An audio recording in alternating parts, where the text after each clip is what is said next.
Hey guys, this is Preeti. Welcome back to my channel. Guys, आज हम बात करने वाले हैं एक जापानीज हॉरर मूवी के बारे में जिसका नाम है स्टिग्मेटाइज्ड प्रॉपर्टीज। इस फिल्म को सर हिडेको नाकाटा ने डायरेक्ट किया है, जिन्होंने ring 1 and 2 and dark water जैसे मूवीज बनाए हैं। ये फिल्म 2020 में रिलीज हुई थी और ये एक रियल स्टोरी बेस्ड मूवी है। इस फिल्म में दिखाए गए ज्यादातर हादसे एक जापानीज कॉमिक तानिशी मात्सुबारा की फर्स्ट हैंड एक्सपीरियंस है। तो चलिए वीडियो को स्टार्ट करते हैं और जान लेते हैं उनके साथ एग्जैक्टली क्या क्या हुआ था। फिल्म की शुरुआत होती है तो स्टैंड अप कॉमेडियन के साथ यमामे और नाकाई। वो दोनों मिलकर परफॉर्म करते हैं, अपने बातों से अजीब से जोक्स क्रैक करके लोगों को हंसाते हैं। लास्ट 10 साल से वो लोग यही करते आ रहे हैं, मगर आजकल उनका काम ऑडियंस को और पसंद नहीं आ रहा। हर एक शो फ्लॉप हो रहा है, तो नाकाई डिसाइड करता है कि वो और ये काम कंटिन्यू नहीं करेगा। उसे एक टीवी चैनल से स्क्रीन राइटर का जॉब ऑफर मिला है, वो वही ज्वाइन कर लेगा। मगर यमामे क्या करे, तो वो नेक्स्ट डे ऑफिस जाते वक्त यमामे को साथ ले जाता है उसे एक काम दिलाने के लिए। नाकाई डायरेक्टर से मीटिंग करता है और अगले एपिसोड के लिए स्क्रिप्ट सबमिट करता है, the curse of haunted house. मगर ये कहानी डायरेक्टर को बिल्कुल भी पसंद नहीं आती। वहीं घिसी पिटी कहानी। इस शो के लिए उन्हें कुछ नया चाहिए था, मगर इससे उन्हें एक नए शो का आइडिया मिल जाता है। क्यों ना ऐसे ही रियल लाइफ हॉन्टेड हाउस में रात बिताने का एक्सपीरियंस कैप्चर किया जाए। डायरेक्टर इस काम के लिए यमामे को चूज करते हैं, जो राजी भी हो जाता है। अब इसी स्टूडियो में एक मेकअप असिस्टेंट काम करती थी, आजुसा नाम से। वो यमामे की डाई हार्ड फैन थी। उसे जब पता चला इस न्यू शो के बारे में, तो वो यमामे को बहुत एनकरेज करती है। लेकिन फिलहाल के लिए ये सिर्फ एक ट्रायल शो रहा। अगर रेटिंग्स अच्छी मिली तो कंटिन्यू होगा, नहीं तो फिर यमामे को कोई और काम ढूंढना होगा। फर्स्ट डे फर्स्ट लोकेशन का एड्रेस उसे डायरेक्टर से ही मिल जाता है, तो यमामे बिना देर किए कैमरा और बेडिंग के साथ पहुंच जाता है उस घर में। ये एक स्टिग्मेटाइज्ड प्रॉपर्टी है। दोस्तों, स्टिग्मेटाइज्ड प्रॉपर्टीज उन बिल्डिंग्स को कहा जाता है जहाँ किसी ने सुसाइड की हो या फिर किसी का खून हुआ हो। जनरली कोई ऐसा घर खरीदना नहीं चाहता, क्योंकि अक्सर इन घरों में उन हादसों के इम्प्रेशंस रह जाते हैं। बाहर से देखने पर यह घर बिल्कुल एक नॉर्मल घर की तरह था, मगर अंदर बड़े बड़े अक्षरों में लिखा हुआ था 6th फ्लोर पे जाना मना है। उसी फ्लोर के एक अपार्टमेंट में एक लेडी का खून जो हुआ था, मगर यमामे को तो वहीं जाना था।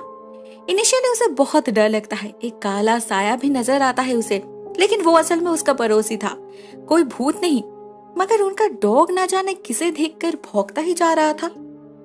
रात में अकेले कमरे में यमामे जब कैमरा वगैरह सेट करके सोने के लिए तैयार हो रहा था, उसे डायरेक्टर का कॉल आता है। यमामे उन्हें अपडेट देता है सुबह से क्या क्या हुआ, मगर वो डायरेक्टर यकीन नहीं करता। उन्हें लग रहा था यमामे अपने गर्लफ्रेंड के साथ बिजी है, क्योंकि उन्हें यमामे की आवाज के साथ साथ किसी लड़की की आवाज भी आ रही थी।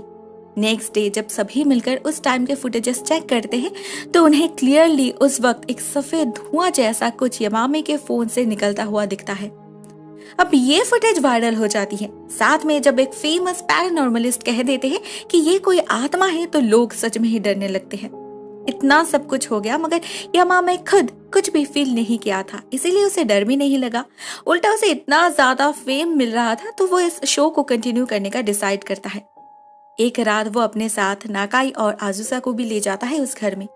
लेकिन घर में एंटर करने से पहले ही आजुसा को एक काला साया नजर आता है और ऊपर लॉबी में उसे क्लियरली एक आदमी दिखता है, जो हाथ में लोहे के रॉड लेकर जैसे उन्हें मारने आ रहा था। मगर दूसरे ही पल में वो अचानक गायब भी हो जाता है। इस सब से आजुसा काफी डिस्टर्ब्ड हो जाती है और घर वापस भागती है। बाकी रात और कुछ नहीं होता। दो बेस्ट फ्रेंड्स आपस में बात करने लगते हैं। हमें पता चलता है नाकाई को जॉब से निकाल दिया गया है, तो वो यमामे को रिक्वेस्ट करता है अपने साथ इस शो में रखने के लिए। दोनों मिलकर घर के चारों तरफ सीसीटीवी कैमरास इंस्टॉल करते हैं। दिन भर वेट करते हैं, मगर कुछ भी क्रीपी नहीं होता। ऐसे ही 2 दिन बीत जाते हैं। डायरेक्टर प्रेशर देने लगते हैं नेक्स्ट एपिसोड के लिए, मगर यमामे को कुछ भी इंटरेस्टिंग मिल ही नहीं रहा था। उस दिन फिर से उसकी मुलाकात होती है आजुसा से, जो कहती है उसे बचपन से आत्मा दिखाई देती है। उस घर में भी उसे काला साया नजर आया था, तो यमामे उसकी इसी पावर को यूज करने की सोचता है। उसे रिक्वेस्ट करता है उसके साथ उस घर में वापस जाने के लिए, शायद वो कुछ सेंस कर पाए। होता भी यही है। आजुसा को क्लियरली एक लेडी दिखती है रेड ड्रेस में, जिसे एक आदमी मार डालता है। साथ में वो काला साया भी था वहां पर। डर से आजुसा की हालत खराब हो चुकी थी। वो यमामे को बताती भी है उस लेडी के बारे में, मगर कैमरा में कुछ भी रिकॉर्ड नहीं हुई। सारे के सारे कैमरास एक साथ ब्लैंक हो गए। लेकिन उसी दिन पार्किंग लॉट में यमामे को वो औरत दिखती है। एट द सेम टाइम दूसरी जगह नकाई के सामने भी वही औरत थी, वही रेड ड्रेस, वही हेयर, और दोनों ही एक साथ टर्न कर रहे थे। उसे देखकर नकाई और यमामे दोनों ही एक साथ भागने की कोशिश करते हैं और रनिंग कार के सामने आ जाते हैं। लकीली यमामे को ज्यादा चोट नहीं लगी, मगर नकाई के पैर टूट चुके थे। उसी हॉस्पिटल में रहते वक्त उन्हें पता चलता है कि उस घर में एक लेडी का खून किया था उसके बॉयफ्रेंड ने। वो तब वैसी ही रेड ड्रेस पहनी थी और उसके बॉयफ्रेंड को भी मौत की सजा मिली थी। मतलब वो दोनों ही जिंदा नहीं है। यह सबूत था, आजुसा ने जो देखा वो सच था। एक महीने बाद जब यमामे और नकाई शूटिंग फ्लोर पे पहुंचते हैं, उन्हें पता चलता है इस शो को परमानेंट कर दिया गया है और अभी उन्हें एक दूसरे घर में जाना होगा। ये भी एक स्टिग्मेटाइज्ड प्रॉपर्टी था, यहाँ भी किसी का खून हुआ था। बिल्कुल पहले दिन इस घर में एंटर करते ही यमामे की नजर पड़ती है फ्लोरिंग पर। वहाँ कुछ दाग दिखता है उसे। चेक करने पर पता चलता है ये खून का धब्बा है। बाथरूम का मिरर भी गायब था, टाइल्स टूटा हुआ था और सिंक में पानी जमा हो रहा था। जब यमामे पाइप होल को थोड़ा सा पोक करता है तो उसे वहां अंदर से बहुत सारे सफेद बाल मिलते हैं जो किसी ओल्ड लेडी के लग रहे थे। नेक्स्ट डे नकाई के फोन पे यमामे के नंबर से एक वॉइस मैसेज जाता है जो ना यमामे ने भेजा था ना उसका मतलब उसे समझ आया। काफी वियर्ड आवाज थी। इस शो के कारण यमामे बहुत फेमस हो गया था। उसे कई सारे स्टेज शोज में मिल रहे थे। इवन उसने अपना एक्सपीरियंस से एक किताब भी लिखा था जो हॉट केक बन चुकी थी। लड़कियां तो उसके ऑटोग्राफ के लिए पागल हो रहे थे। एक दिन ऐसे एक बुक साइनिंग प्रोग्राम में आजुसा मौजूद थी। वो नोटिस करती है यमामे के पास एक बालों का गुच्छा तैर रहा है। इवन जब वो फोटो खींचने जाती है तब भी कैमरा में यमामे के पास एक और फेस कैप्चर हो रहा था। उसी दिन यमामे को पता चलता है उस घर में एक 70 साल की ओल्ड लेडी को उनके ही बेटे ने पीट पीट कर खून कर दिया था।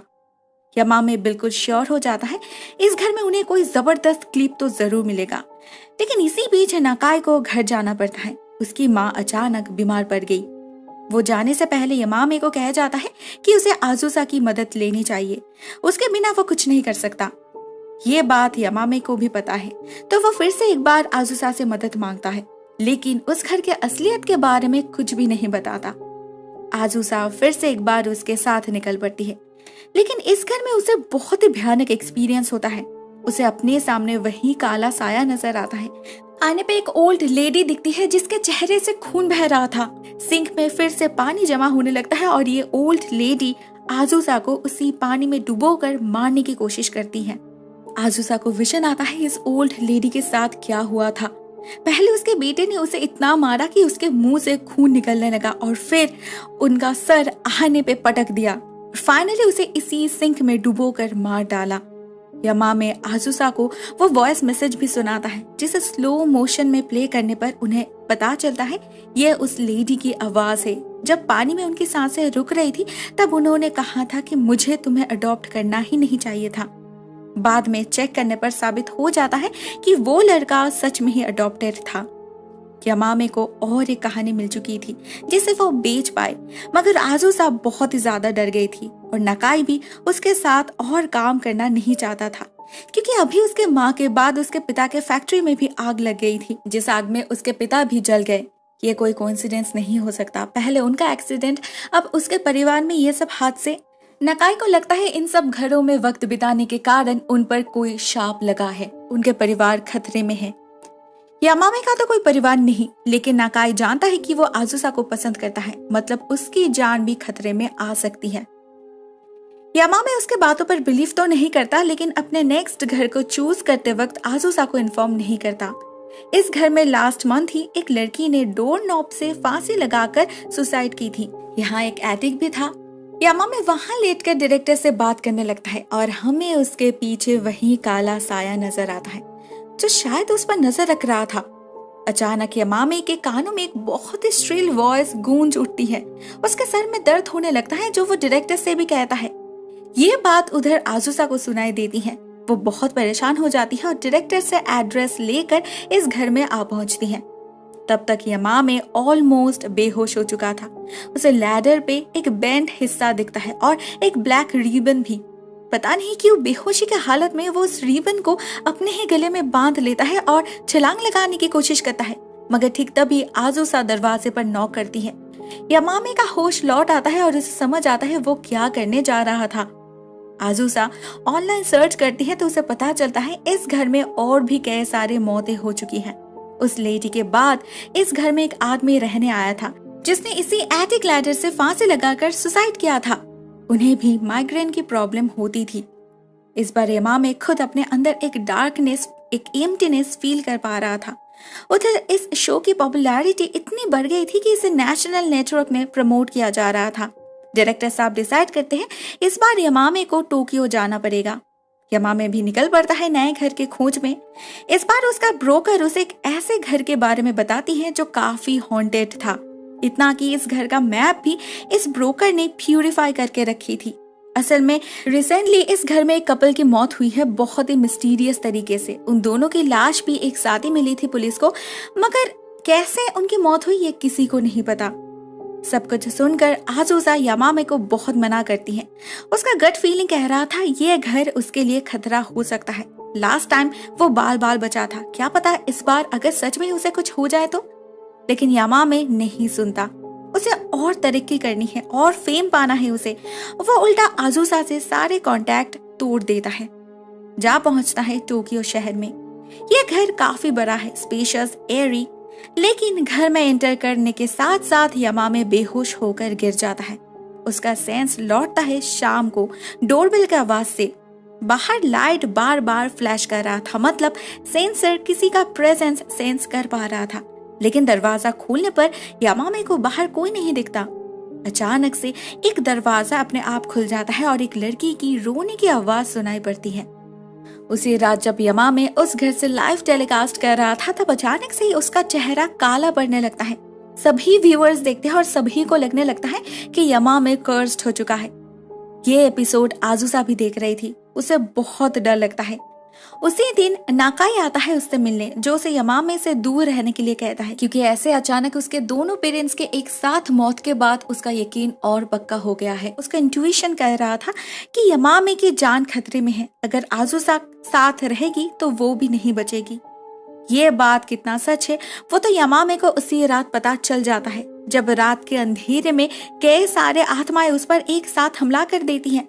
इसमें से किसकी मौत कब हुई उसे नहीं पता। उसे वो कपल भी दिखता है जो एक दूसरे को ही मार रहे थे। लड़की के हाथ में था चाकू और वो लड़का अपने ही हाथों से उस लड़की का गला दबा रहा था। उन्हें देखकर क्लियरली पता चल रहा था कि वो किसी के वश में है। यामामे डर से कांपने लग जाता है। उसे कुछ समझ ही नहीं आ रहा था वो क्या करे। सभी उसी की तरफ आ रहे थे। यामामे के पास एक गुड लक चार्म था, वो उसे यूज करता है। अनफॉर्चुनेटली सारे आत्माएं गायब हो जाती हैं, लेकिन असली खतरा तो अभी बाकी था। यामामे को अपने सामने वही काला साया नजर आता है, वो जैसे उसके लिविंग स्पिरिट को ही बाहर खींच निकाल रहा था। यामामे चिल्लाने लग जाता है और ठीक तभी दरवाजे पर नॉक करती है आजुसा। दरवाजा तो लॉक्ड था तो वो खिड़की तोड़कर अंदर आती है। उसे भी ये काला साया दिखता है जो अभी इन दोनों को वश में कर लेता है, बिल्कुल उस कपल की तरह। ये दोनों भी आपस में लड़ने लग जाते हैं। उनके हाथ उनके ही वश में नहीं थे, वो साए के इशारे पर चल रहे थे। आजुसा एक चाकू उठा लेती है और यामामे उसे चोक करने लगता है। दोनों को ही लग रहा था मौत उनके बिल्कुल पास आ चुकी है, लेकिन तभी वहां नाकाई आ पहुंचता है और इन दोनों को अलग कर देता है। वो अपने साथ कई तरह के होली एलिमेंट्स लेकर आया था, जिससे वो इस साए को दूर करने की कोशिश करता है। कुछ अगरबत्तियां जलाता है, फूंक मारता है, जिसके धुएं और आग से इस साए के चारों तरफ एक गोला बन जाता है और देखते ही देखते ये साया गायब हो जाता है। आजुसा की तरह नाकाई को भी अपने दोस्त के लिए टेंशन हो रहा था। वो जाकर उस ब्रोकर से बात करता है और उस ब्रोकर से ही उसे इस घर के बारे में पता चलता है। उन्होंने ही नाकाई को ये सारी चीजें साथ ले जाने को कहा था। शायद उन्हें पहले से ही आइडिया था क्या हो सकता है यहाँ पर। वो तीनों उसी वक्त घर से बाहर भागते हैं। बहुत मुश्किल से उनकी जान बची थी। वो लोग इस दिन को कभी नहीं भुला सकते, लेकिन इससे एक फायदा ये हुआ कि यामामे और नाकाई की दोस्ती बच गई। उसने आजुसा को भी फाइनली एक्सेप्ट कर लिया। इनके प्रति वो हमेशा ग्रेटफुल रहेगा, क्योंकि इन रिश्तों के कारण ही आज वो जिंदा है। फाइनल सीन में हम यामामे और आजुसा को उसी ब्रोकर के पास देखते हैं, मगर इस बार वो किसी स्टिग्मेटाइज्ड प्रॉपर्टी के खोज में नहीं बल्कि अपने लिए एक घर देखने आया है जहां वो दोनों एक साथ एक न्यू लाइफ स्टार्ट करने वाले हैं। लेकिन वहां आजुसा को उस ब्रोकर के पीछे वो काला साया फिर से एक बार नजर आता है और देखते ही देखते वो ब्रोकर पोजेस्ड हो जाती है और खुद चलकर एक रनिंग कार के सामने जाकर सुसाइड कर लेती है।